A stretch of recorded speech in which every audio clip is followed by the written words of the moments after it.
now coming to an extremely important chapter, the force model closures.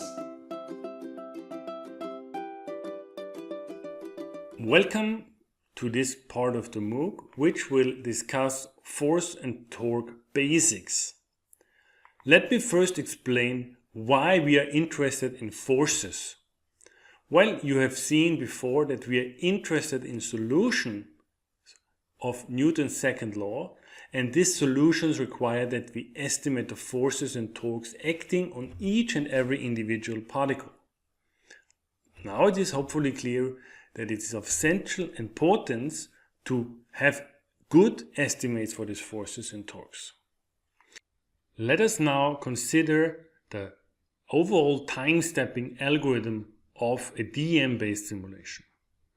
As you have seen, we need at some point to update position and velocity.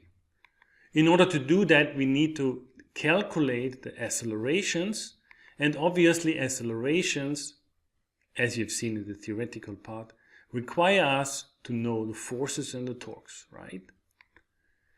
The forces and the torques are computed out of the relative positions of particles, and this is now the focus of the current unit.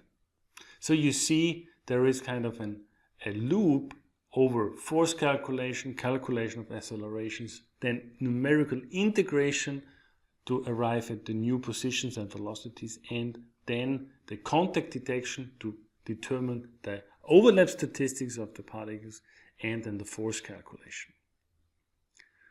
Before we go into the details, let me quickly summarize of what you will learn in this unit. First, I would like to give you an overview of relevant force types that we have to consider. Then I would like to introduce the so-called coefficient of normal restitution, which is an essential concept to understand how the contact laws are parameterized. Then we're going to have a look at classical closures for the contact force. We will not go into all the details and not discuss all the exotic contact forces, but give an overview. Last but not least, I would like to show you how one could model friction, and that modeling of friction is not so trivial as it might seem. There is an important note. We will call the governing equations, for example Newton's second law, the model or the model equations. Note, however, that supplementary equations to close those model equations, for example the force laws that we will discuss, are often called the closures or the closure laws. We are now ready to start with the overview of force types that we have to consider. Okay? Please note that there is no inertial force in the discrete element method. The inertial force is something that is often misused, the wording, because it is essentially the left-hand side of the Newton's equations of motion. Okay? So please note there's no inertial force. That's very important. The first force that we have already seen to be of great importance is the contact force, or contact forces that we need to consider. Second, obvious to many of you, is the gravitational force, the weight of the particles. A third important type of forces are so-called non-contact forces, and these forces can be, for example, cohesive forces or any other forces from force fields, for example magnetic forces or electrostatic forces, which are rather exotic, so we don't have time now to discuss it. A fourth type of forces, of force closures, are fluid forces, for example buoyancy due to the ambient fluid, or the drag force acting on the particles. Again, we don't have time to discuss this now in detail, but we'll treat it in a different unit. Another important aspect is that we have to consider also the torques acting on the particles, because we also have to solve the equations of angular momentum if you're talking about the discrete element method. To sum up, we have to know all the forces acting on the particle. We simply need to accumulate all those forces from the different force types. And the same is true for the torques. For the torques, we typically take the cross product of the contact force with the radial distance to the contact between the particles, so that would be this distance here, plus of course also other torques that might arise. There can be, for example, torques due to fluid forces or also torques due to cohesion. Again, this will be treated later in much greater detail. Let me now come to the important concept of the coefficient of restitution. This coefficient is defined as the ratio of the post-collisional to the preconditional velocities.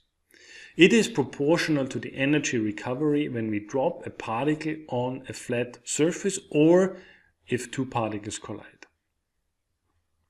It's also sometimes called the normal coefficient of restitution to contrast it from its tangential counterpart. So there is also a tangential coefficient of restitution, which we don't have time to go into the detail.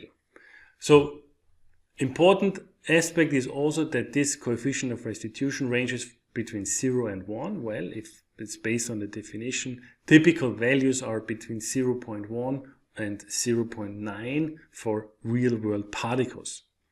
Here is the equation defining this coefficient of restitution. Again, typically it's abbreviated with epsilon n for normal direction. If we now want to determine this coefficient of restitution experimentally, it's typically much easier for us to measure the rebound height h reb divided by the initial height of the particle when we drop it against the surface. This is illustrated here on the right, and it's just important that you recognize that we have to here take the square root and not the linear form is here for the velocities in case we choose to do this based on the rebound height. Please note that these experiments are very simple and you can imagine to do that for relatively large particles that are spherical.